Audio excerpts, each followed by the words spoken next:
Hello, my name is Francesca Langenberg and I'm the Mobile CT Project Lead at the Melbourne Brain Centre at the Royal Melbourne Hospital. I'll be presenting on the Melbourne Mobile Stroke Unit, which is a specialised ambulance that contains an onboard CT scanner. We know with stroke that every single second does count. The faster we can treat somebody, the better their outcomes will be. So why wait for the patient to come to hospital to have imaging and treatment when we can bring the hospital and the imaging out to them, which is exactly what the Mobile Stroke Unit does. I'll be focusing my talk on the unique role that the radiographer has on board the vehicle, and I'll discuss some challenges and limitations of operating a CT scanner essentially outside in the street. I look forward to sharing my experiences as a fellow radiographer at the upcoming ASMRT and NZ-IMRT conference, and I'll be there at the end to answer any questions. I look forward to seeing you in June. Hi guys, I'm Steve Lacey. I'm on the convening committee for the ASMRT/NZ-IMRT conference. I'm here on this glorious day in Melbourne. We've got a beautiful backdrop of the Royal Children's Hospital, and I'm also here today with Chris Harris, who's one of our invited speakers. Chris is one of our orthopaedic surgeons at the Royal Children's Hospital who specialises in limb deficiency and limb reconstruction. Thanks for joining us today, Chris. G'day, Steve. Chris, with the theme of vision for 2020, how can you relate this to your own work? Well, Steve, orthopaedics is all about vision. It's all about trying to work out what's going on inside the body, trying to see, and that's where the X-ray department comes in for me, giving me the X-ray vision I don't yet have. Oh, very nice, very nice.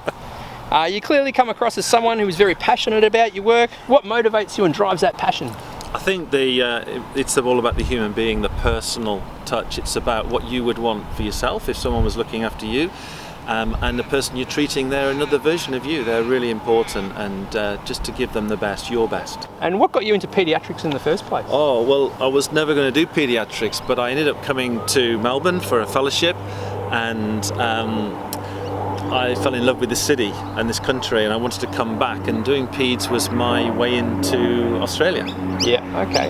Now, I've known you for about 10 years or so, and one thing that I notice about you that is not something that happens with everyone, and that's that you like to come down a lot to help us position for our patients and that.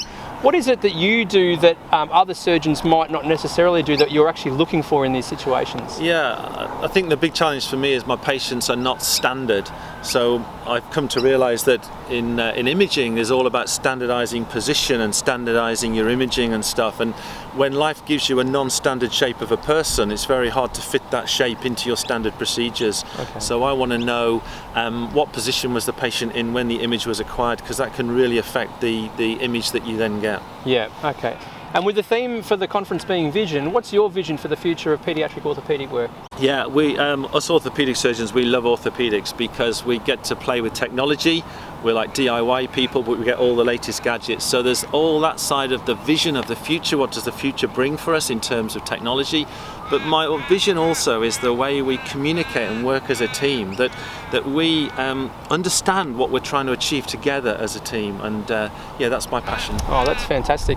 Well, guys, that's it from us. Thanks very much, and thanks a lot, Chris, for your help today. Thank you. Thank you. Hi everybody, Adam Stewart, convener for ASMRT NZ-IMRT conference for 2021.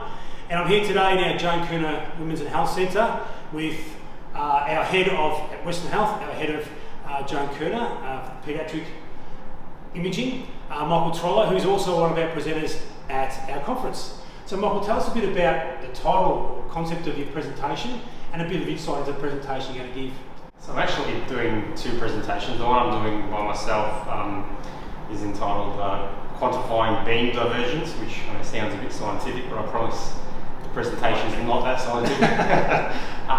So yeah, it just looks at what actually happens with beam divergence. A lot of radiographers might have heard of the concept and have some understanding, but this kind of delves more into what actually physically it does and its impact on the X-ray and how we can visually appreciate its impact. Yeah. So I guess that leads beautifully into, I guess, the theme of the conference now, went from vision to revision. And I'm asking everybody, when you look back and revise and look over your presentations, what you've been able to take out of that, what you've learned from your presentations, you think, or the projects, the work that's gone into it. Yeah, so my beam divergence one, I think I've been able to learn exactly what it looks like when you change your SID, or what it looks like when you centre on a different part, and being able to look at that same image over and over again.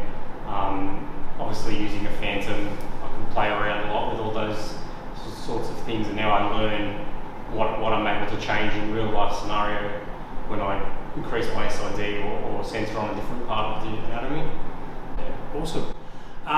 So look, I know Michael's a really good presenter. I've seen him present a few times. Definitely worth coming to check out. And he's one of over 200 presentations we've got going for our conference. More than 65 hours worth of educational content. We're looking forward to seeing you guys at our virtual conference in June. Take care. We'll see you there.